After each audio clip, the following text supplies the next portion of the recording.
Hey friends and fam, it's John. It's time for the JMART cast. I've got a special guest, Lucas Duncan, here with us today, a member of the Toronto Bitcoin only community. It's actually his second time joining me on the podcast. The first time was a little bit of it just didn't work out audio wise, so he's graciously accepted to come on a second time. So appreciate you coming on, brother. Welcome back. Oh, thanks, man. Appreciate it. It's always a pleasure. Yeah, it's very nice to talk to you. Last time we had a great conversation. Too bad it didn't work out. And then I've seen you a couple times since at the Bitcoin meetups. Most recently, we went. You and I. Maybe we can start with this as like a fun story before we really get into it. But you and I went to a Bitcoin meetup where we had. It was right before the Toronto mayoral elections, and one of the candidates, kind of like a joke candidate, this guy named Chris Sky, but his last name's not even Sky. It's like some long Italian last name that I can't remember. he was there trying to shill his mayoral candidacy to us with his like 6-point Bitcoin platform that was complete garbage. Oh, it was total I crap. just love that. Yeah, I love your reaction to it, because after his speech there was a question and answer period, and you actually had a really good question that you asked, and he didn't really answer it, but one of his cronies like gave a really bad BS answer that was just that was so bad that like your response was so great. You're just like, respectfully, sir, fuck that. And it's just like, it was the best thing you could have said. And I've been telling that to as many people as I possibly can. Oh, have you? Oh, man. Yeah, man. You know, you got to. That's kind of the job. Our jobs as Bitcoin plebs. You have to defend it. You know, that's because from people that don't really know what they're talking about. That's so that's why it's so important to be armed with as much information as possible, so that you can go in and just chop through all the garbage, right? Which I think is my job, honestly, and I love doing it too. So yeah. And you didn't even start out with that, right? You actually just asked a really reasonable question. It was related to like real estate and crazy high prices that they've come to, and just kind of asking if he has any plan as to what to do about, bringing some sort of control to that. And they had no reasonable response whatsoever. Yeah. I think his NFTs. Like, right. What the do NFTs have to do with real estate? His response was to like, oh, well, let's just double down on the financialization of real estate and tokenize them and put them on this weird token thing, and maybe we can spread out the ownership amongst 1,000 people, which, okay, well, that doesn't really make any sense whatsoever. You can't have 1,000 people living in a bedroom. You know, it doesn't really make a sense to split up a deed amongst 1,000 people, or it just made no sense. So I thought, you know what, this is just terrible. Yeah. And it was the excuse me, and it was the classic when the price goes up. That was part of his like answer. We're going to tokenize it, and when the price goes up, it's going to be like so valuable, everyone's going to be better off for it. It's like, that's how you know it's a scam, when they say when the price goes up. Okay. Mm-hmm. That's the Ponzi. That's the Ponzi. And really Bitcoin is the only something for nothing that exists in the world, and we can kind of get into that also, because that's kind of like what draws in a lot of people to Bitcoin, is the number go up thing. But it goes up in a more of a genuine way than just having a monetary, because of adoption. Because of adoption, yeah, and it doesn't have the monetary premium of real estate, if this makes any sense. So, like, there's the utility value of a home, for example, which is what it's actually worth, because it provides shelter and you live in it and you can raise your kids in it and things like that. Great utility, and then there's a monetary premium that's kind of laid on top of it because it's used as an investment, right? So that monetary premium grows and grows and grows over time, especially when there's low supply, high demand, and then you get things like huge liquidity injections. At least that's the thesis, right? So, yeah. Well, that's what happened in 2020, like. Yeah, exactly. Yeah. That was my first like light bulb moment. That was like, okay, we need to look at dumping this dollar thing. Yeah. Right. So let's do a little rewind. I know we talked about this last time when you came on, but since I didn't release the podcast, let's do like the too long didn't read version of like your kind of how you came about coming across Bitcoin and what you thought about it initially, and then what was kind of like the thing that was the switch that flipped in your mind that helped you kind of see it a little bit for more than what it was.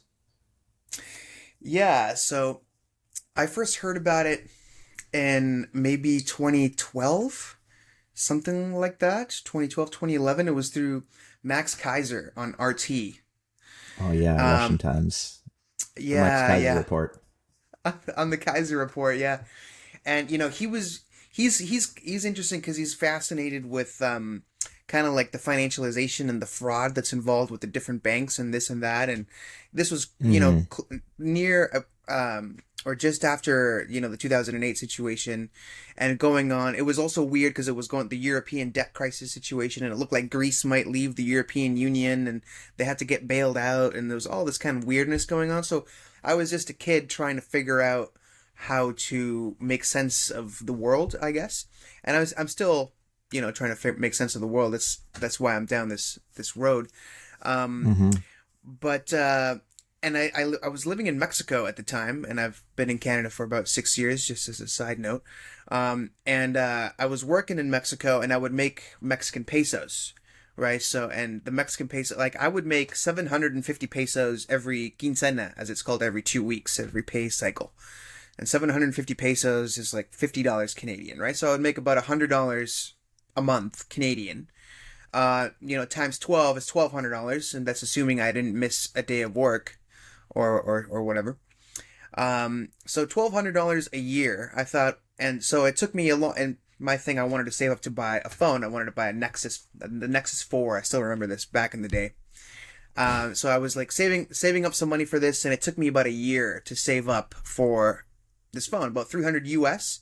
It took me about a year, maybe a little longer to save. And and because I have my Canadian roots as well, I would come up here and I would see everyone kind of drive around in their nice cars, and there's nice houses and there's nice things, and everyone's got a nice phone and nice clothes, and there's nice restaurants and things like that. I was like, wait a minute, well, why does Canada have all of that and Mexico doesn't, right? Or at least my area didn't. Like, why, Mm-hmm. right? Well, there's a lot of factors to that, right? You could talk about this all day, but one of the big factors is the strength of the currency, right? So my peso doesn't go very far at all because I have to shell out a ton of them to buy a bag of chips or whatever, right, or some food or whatever. Mm-hmm. Whereas here is just at least back then, right? It was like, I don't know, $2 for a bag of chips or whatever. But so I was already kind of aware of the inflation situation and how that kind of worked. Also, Mexico had a horrible decade. Mexico had a lost decade, um, Mm-hmm. 1982 to 1992. I was born in 95, so the country was still reeling from that. And in the Mm-hmm. mid 90s, they was still just kind of limping along and trying to recover. So so this inflation thing is no joke. It'll screw up a generation, and it's tough to recover. So anyway, yeah. So I was kind of like primed to understand it. So Max Kaiser kind of came into the picture and explained it, and me being a bit young, I didn't really fully put the pieces together, but I had an instinct. It was just a feeling, a gut feeling that this is going to be Mm-hmm. something significant.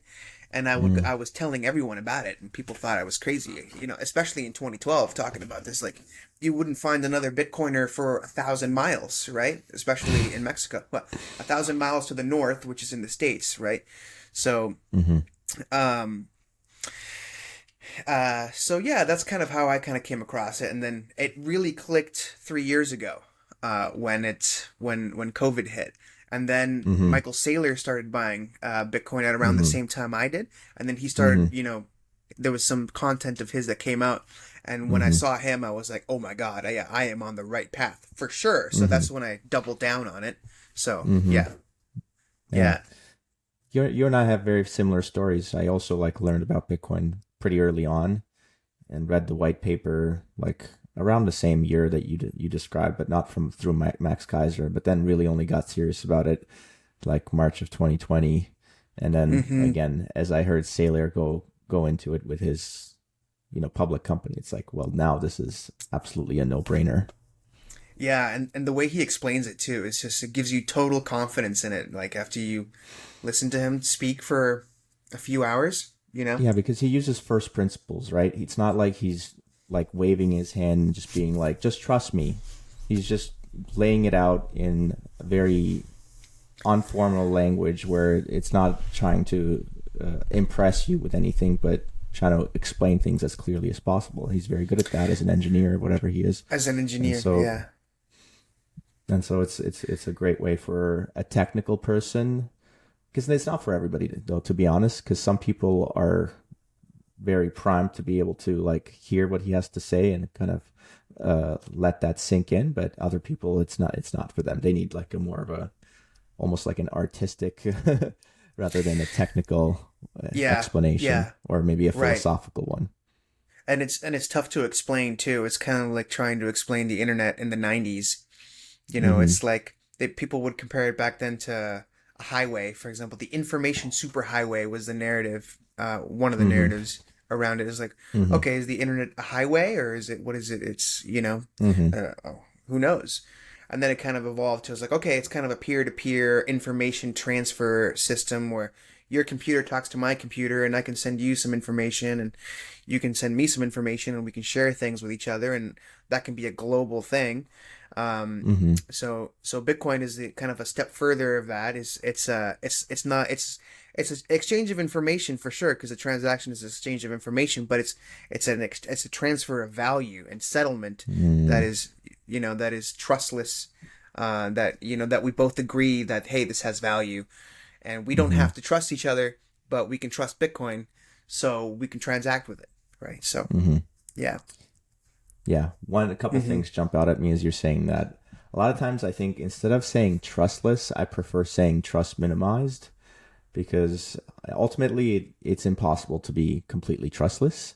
Mm-hmm. There's always some level of trust involved. Like as a person who has no idea with like how to code, right? Like I'm trusting that the code is legitimate, and all the people who've looked at the code for me, they've done it.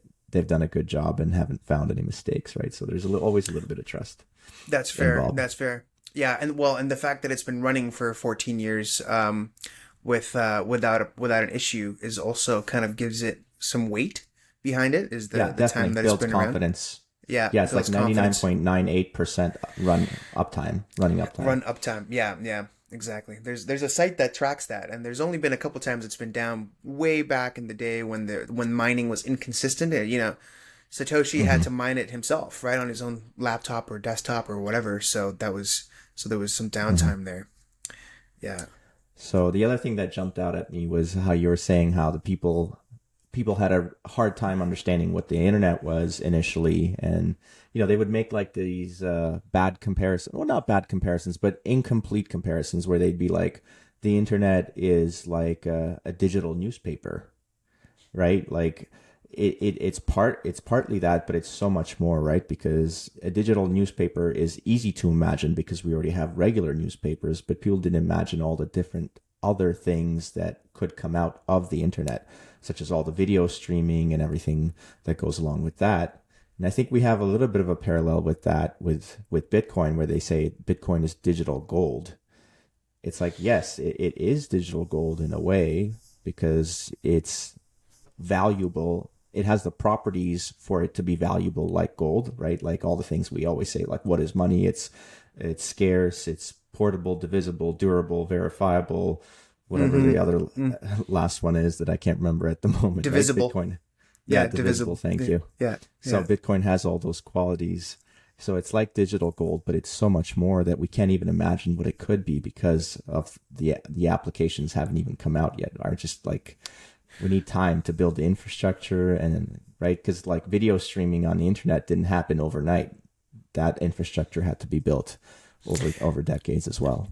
It had to be built, and I really like the store of value narrative around it because because when people say it's like digital gold, what that means is that it has the monetary premium, right? So we were talking about earlier about with real estate, it's got the Mm-hmm. utility value and it's got a Mm-hmm. monetary premium on top of it. Well, Mm-hmm. this kind of the Bitcoin, it's got a utility to it, but it, like if you would just if even if you took away the utility, it could just be a pure monetary premium Mm-hmm. where the value is derived from like its scarcity. Mm-hmm. Um, you know, yeah. There That is was no an utility basically for Bitcoin. If you think about it, its utility is only in the fact that it's money, so it's only the monetary premium. Now, some its own. people I Yeah, think used to say that in order for something to be money, it had to start off as a commodity, as a good that actually had some sort of utility. But I think it's like that's a description of what happened in the past because of just like the natural course of history. Like gold, right, is a good that people traded with that eventually became money, but it doesn't necessarily mean that people can't just invent money and have all the same properties that made gold a good money. So therefore it's actually good because it makes it the monetary premium that Bitcoin has is not mixed with the value of the utility that it provides. So it's more of a pure exactly. signal. Exactly. So it's really the that's because the utility value also it interferes with the price discovery as it's called, and Mm-hmm. is the people trading it back and forth to kind of find a particular price balance, right? So if you don't have a Mm-hmm. utility for it, then all you have is the actual market price for something, right? Mm-hmm. So, and obviously Bitcoin is still very crazy volatile and is still trying to find its value, right? So Right. here we are.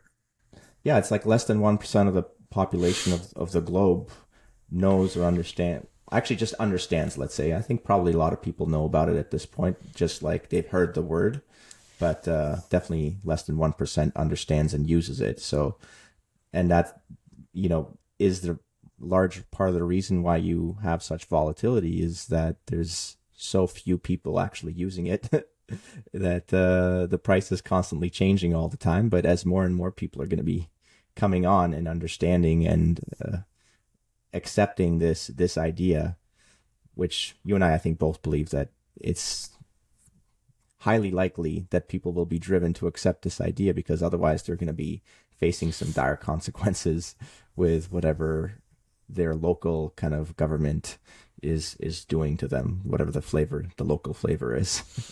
Mm-hmm.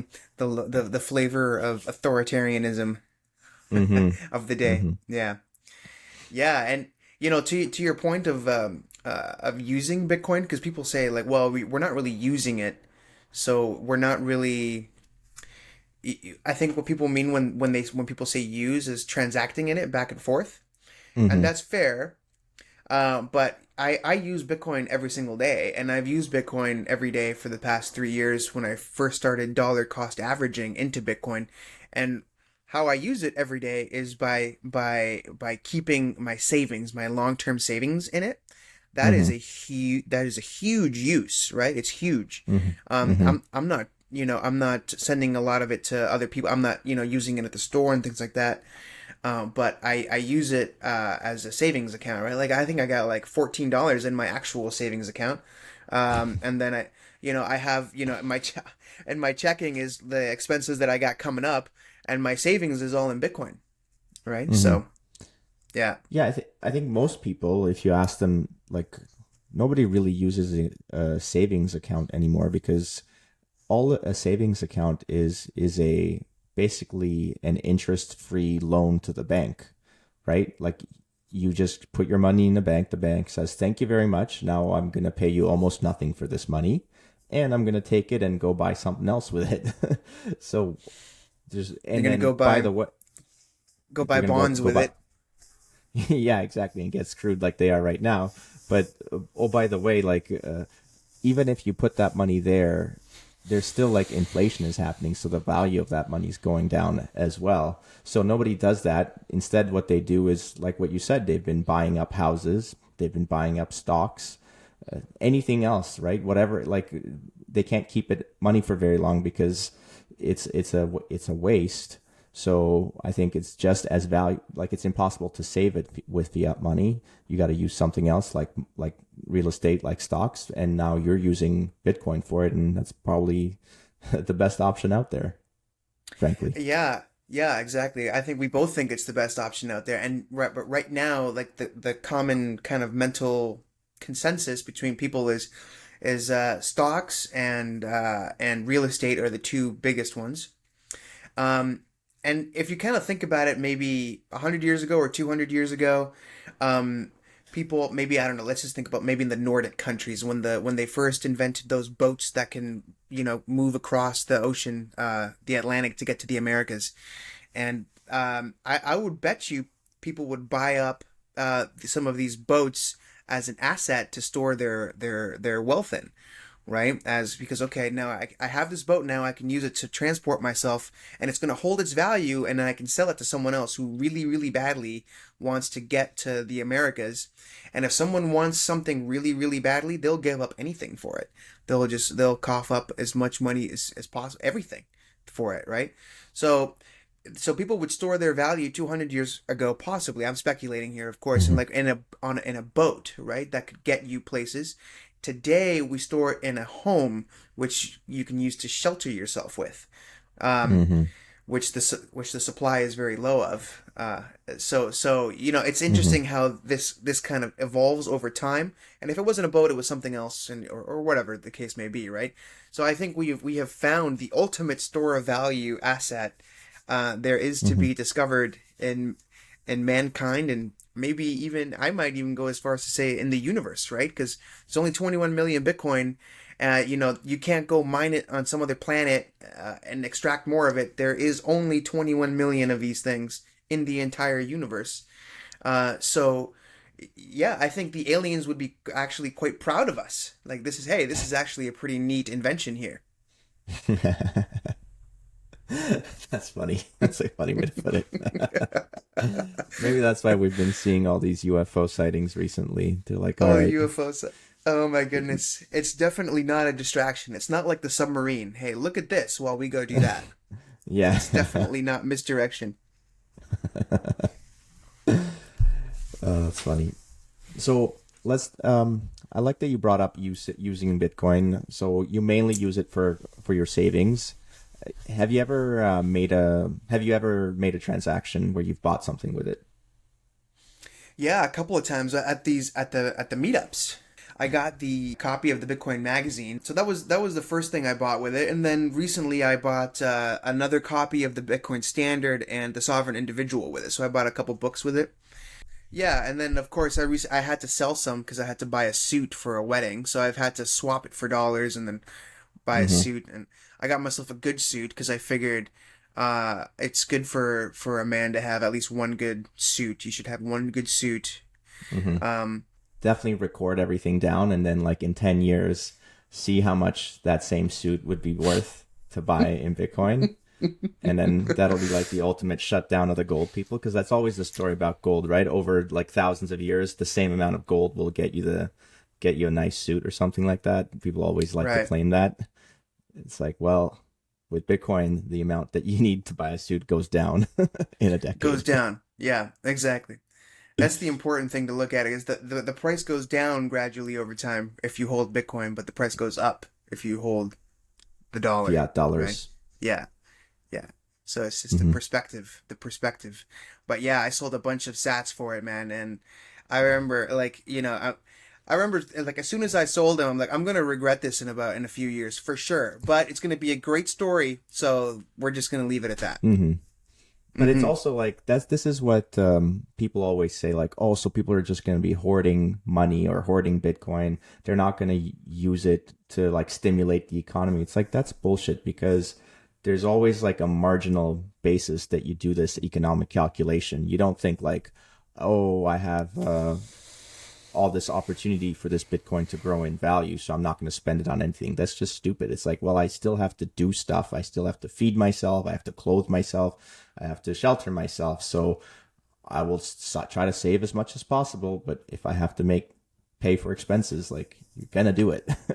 You have to, yeah. And I have a little bit of a rebuttal to that actually, because people say like, well, I don't know, millionaires or billionaires just hoard their wealth, right? And then you can also have the conversation of well, how they acquired that wealth, right? Maybe Hmm. some of it was maybe not the most ethical way, and that's fair, right? But generally, how you generate wealth is by creating value for other people, right?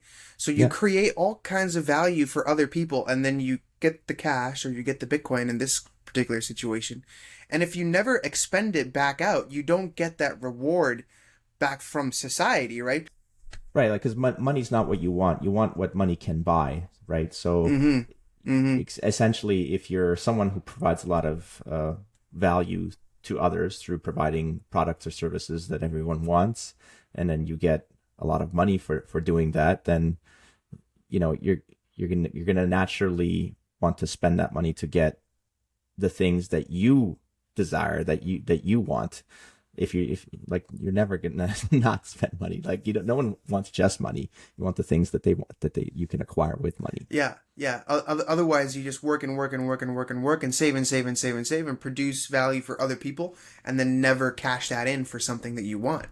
You can do that if you want. You're free to do so, but I'm not. I'm eventually gonna do something with it. So, yeah. Yeah, it's a nonsensical argument. Mm-hmm. Yeah. Anyway, so for me, I've been using my Bitcoin for when I go to yoga recently. I've been going to yoga fairly regularly, like once a week, and my yoga teacher has been gracious enough to accept payments in Bitcoin. So we do lightning payments and once a week. Oh, that's awesome. Yeah, That's it's cool. And then another thing that recently happened is I found a sweet little barber shop next to where I'm living at, and like 2-minute walk away. And the dude, he accepts. He prefers getting cash. So he's only partially orange pilled, but right. he'll take his tip in Bitcoin.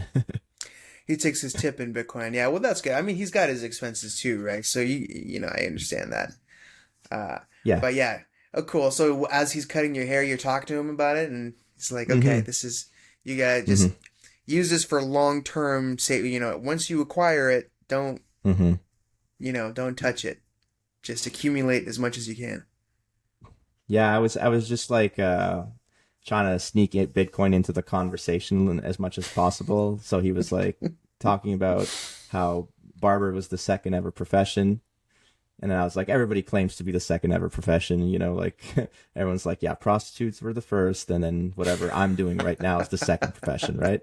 So I kind of made fun of him a little bit for that, and then we started talking about what it is to be a professional, and I was like, well, the obvious definition for what it is to be a professional is that somebody pays you for your time. And then Mm-hmm. once we started talking about paying and time, that was a easy in for Bitcoin, and then and then he There's was so there's happy to. Yeah. there's so many innings of that you can get the conversation started with Bitcoin. I was like, oh, housing is so expensive, I can't believe it, and it only goes up, and I can't Hmm. believe it. It's just such an injustice.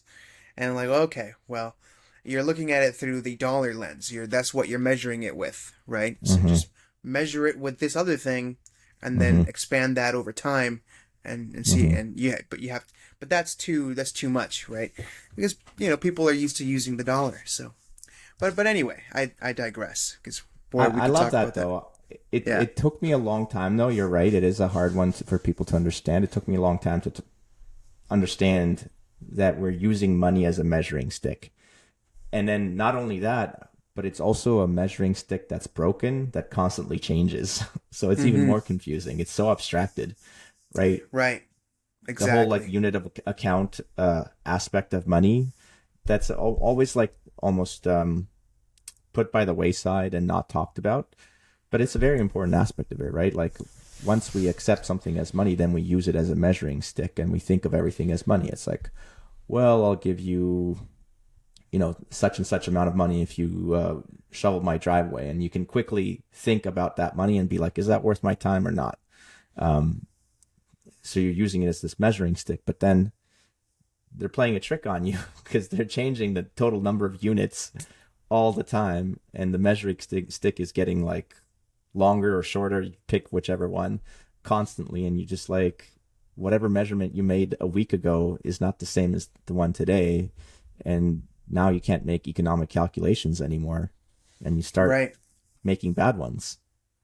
Right. The foundation just isn't there. If the foundation of sand kind of shifts and changes, and you get a lot of pessimism too from people because it's just like there's a lot of like hopelessness, right? So that's one thing that Bitcoin's really given me is some hope, right? Especially living in an expensive city like this. It's like, okay, well, what can I do right now, even if I don't have my world together in terms of job wise and what I'm doing, and what can I, what am I providing to optimally increase my revenue?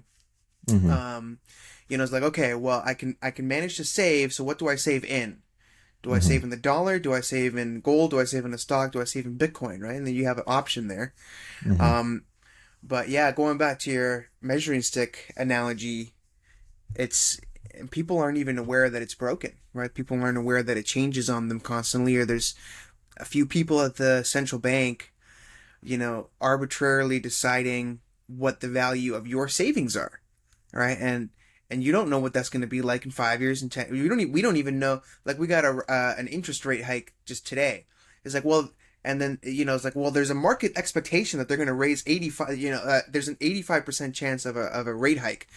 But there's a chance that they're not going to raise, right? And then people say like, well, this rate hike was the last. We're done, man, because we can't take any more. And then there's another one, right? It's like we can't even predict what happens next month, not even, let alone in a year from now, 10 years from now.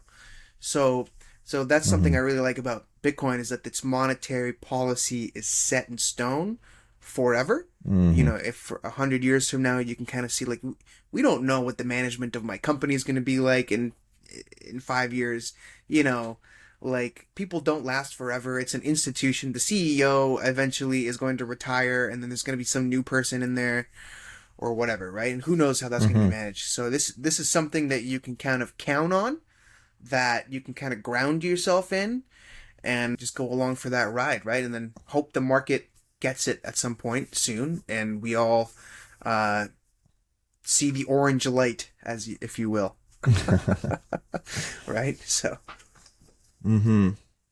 So people always say we're so early, right? Imagine internet in the 90s. That's where we are with Bitcoin. Do you have like an idea how a transition could happen from where we are now to a more Bitcoinized world where people are using it as not only a store of value, but as a medium of exchange as well and a unit of account? It's a big question. yeah, yeah, it's a big question, man. It's a big question, and there was this whole ordinals things that happened a while back that pushed up the transaction price on the base chain, and I'm using some lingo here that may not be not everyone understands, but basically, Bitcoin, because it was created in 2009, it has certain limitations when it comes to transactions. So, if we onboard 8 billion people onto the base layer of Bitcoin, on the first layer of its blockchain, and we try to, buy a coffee with it, or we try to buy some groceries with it constantly, then that will push up the price of transaction fees, right? And it might get to a point where it's not feasible for people Mm-hmm. to make that transaction. So this is Mm-hmm. where, having that layer two is very critical. The Mm-hmm. the Lightning, right now these days it's Lightning. Maybe in a few years it might be something else.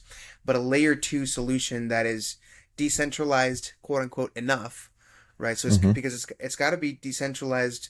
It's probably going to have more of a degree of centralization, probably because of the nature of the of the software there. It's not totally decentralized, but Mm-hmm. it has to be decentralized enough so that there is no risk, there's no counterparty risk for that transaction to either be censored or stopped or whatever, right? Mm-hmm. So it's a And for tough it to be question, open to everyone, right? and Like for it to so be that. open and everyone, and for it to be affordable, right? Because it Mm-hmm. needs to cost a 2 or 3 sats or whatever per transaction. Otherwise, it's not feasible. There's nothing that we can't do as humans if we don't if we put our mind to it, right? Like if we put our mind to it, we will definitely figure out a solution to the scaling of anything because humans work great at scaling. We love to scale everything, right? Like going back to the boat analogy where we had wooden boats and then we had iron boats and we got steel boats and now we have alloy boats with all kinds of, aluminum and other metals combined and we have these enormous boats and then we move them globally. We have huge skyscrapers and things. So we're good at scaling. As humans, we're fantastic at scaling. Mm-hmm. So we can, I'm sure if we get our collective minds together, we can figure out a way to scale this thing. Now, as you know, there might be some kind of weirdness along the way. People might say, "Oh, well, this thing is unfair because look at the transaction fees that it's just unfeasible." But that pain kind of triggers a little bit of growth in the industry as well. It's like, okay, well, let's figure out Mm-hmm. how to scale this thing a bit better. Just as the last thing, the fiat system is degrading slowly, then suddenly, right? And then it's been accelerating ever since COVID hit and the huge stimulus, and then the rate hikes after because we've been interest rates have been going down steadily for 40 years, right? So as Max Kaiser says, it's extend and pretend. Mm-hmm. You drop the interest rates and then you extend the maturity and then you roll over and you refinance that debt with lower interest debt, and then you just pretend like everything's fine. Well, that scam is now over, and it's been over for about a year, and there's been consistent blowups in the system since then. It started in the crypto space, right? With Luna was the kind of kicked it off, all the way Mm-hmm. to and then everything else from Three Arrows Capital, and then it was Celsius, BlockFi FTX. went under, and then FTX came, and then Silicon Valley Bank in March. Uh, First Republic Bank collapsed. Mm-hmm. I think there was another one in there. Oh yeah, Silvergate. Silvergate, yeah, and then Credit Suisse was one of these systemically important banks, which is Mm-hmm. hilarious because Credit Suisse called Bitcoin a fad and whatever. It's not going to exist in 10 years, and here we are a few years later, and they don't exist. They've been Yeah. absorbed by UBS. So that's all you have to do is outlast your competitor, right? So for example, the U.S. and the Allies won the Cold War because we were able to outspend the Soviets, right? Because we had a much larger economy. We just outspend them, and then they'll just Mm-hmm. end up collapsing. Mm-hmm. So yeah, I think that how we get to that. Hopefully, it's not too painful, but That I don't know. That's why it's important to stack enough for you, your family, and for your circle of friends, and then maybe even a little. You might want to expand that to your city or maybe your country if you can. Who knows? So so wow, you're yeah, thinking big. yeah, man. You gotta bail out. You gotta bail out people. You have to be. I mean, don't give everything away, but just y- you know, I don't know. I don't know, man. Who knows? Yeah. Well, you've got a big heart, it sounds like. You want to help out people. That's good. I want to help out people too. You're talking about scaling Bitcoin. So you're talking about almost like a technical solution for making it more accessible to more people. But what about the whole idea virus, right? Aspect of it. How do you have any ideas as to like how that goes about in terms of the spread of it? Well, that's a great question. I think, there's kind of like there's the positive reinforcement and there's negative reinforcement. Um, if you're trying to, like for in your fitness training, right, that you can use positive reinforcement and the negative reinforcement, given the correct circumstances. For example, if you're trying to discipline your child, the negative reinforcement might be more effective. It might not, but it's more painful. Right. So what Mm-hmm. I mean by that is that you absolutely have to, and there's no other choice. Now the world may get to that point. I really don't know, and who knows? Because this, there was people calling for the end of the financialized world back in 2008, and that didn't happen. People were calling it back in 2020, and that hasn't happened. Now it's accelerated, and now people are calling it for this year or next year or 2 years from now, and who knows? If the central banks or the globalists or whatever you want to call them or Elites. the the quote unquotes, right, figure out a way to keep the peasants happy and fed, get fed and entertained, right? Because you just have to feed people and entertain Bread them. and circus.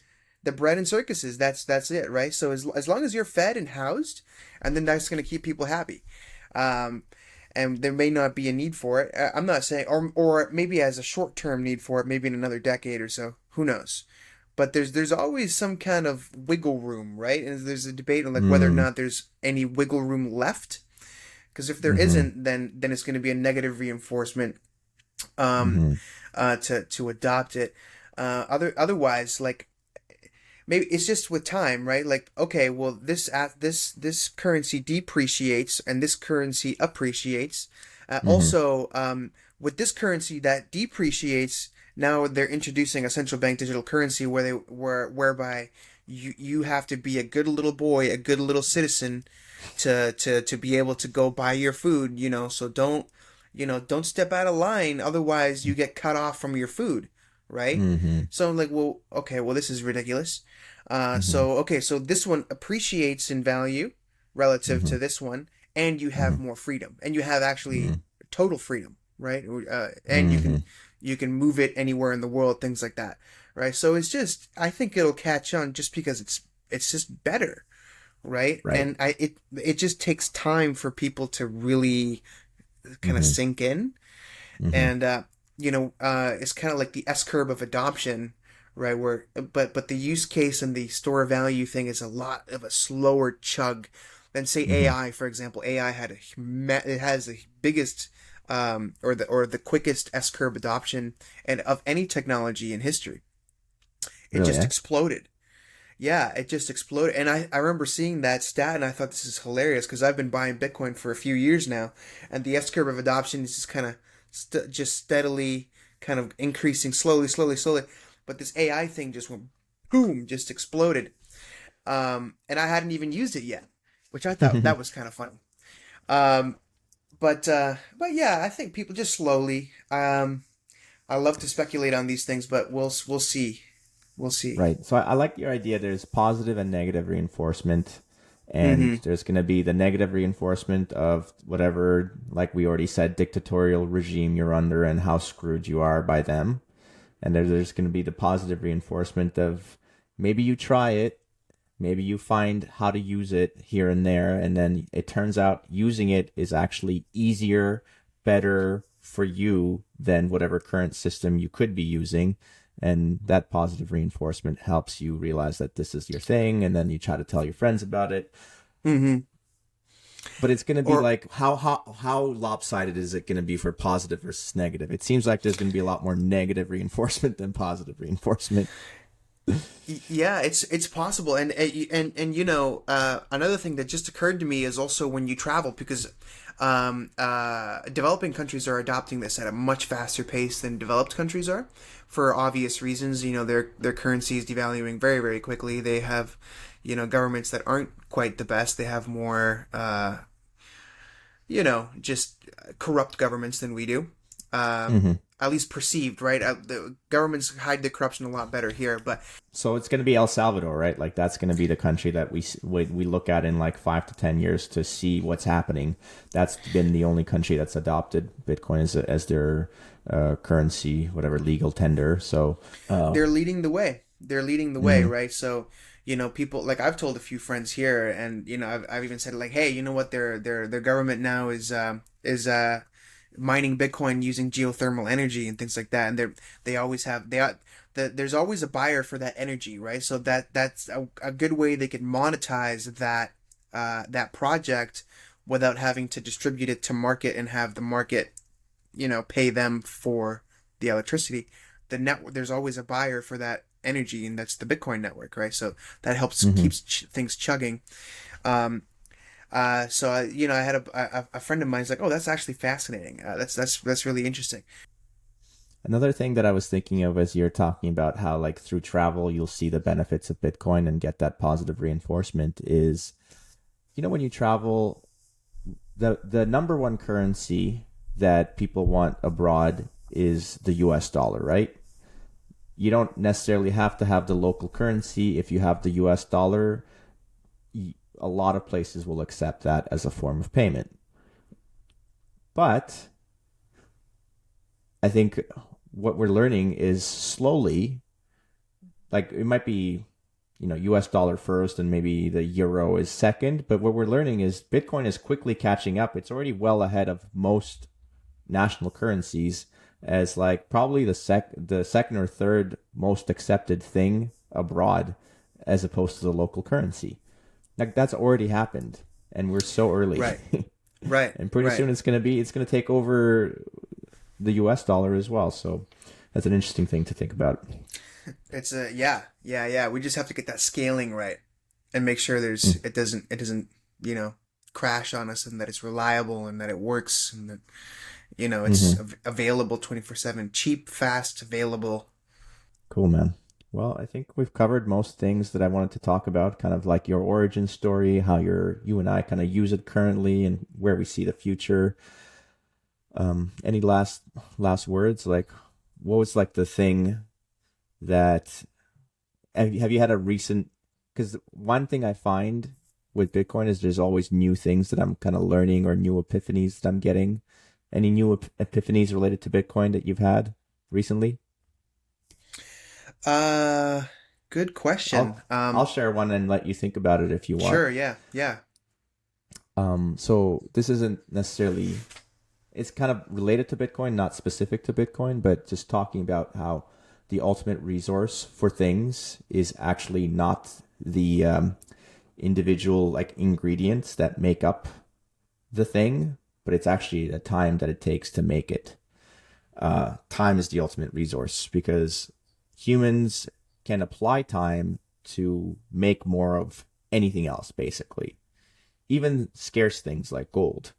We can just apply enough time and dig up new gold. But time is the only thing that is non-renewable. It's the only non-renewable resource. So it's the master resource. So rather than thinking about what it costs to, make up the things, let's say you have a product and you want to like price it out based on like the individual components and how expensive those are and how valuable those are.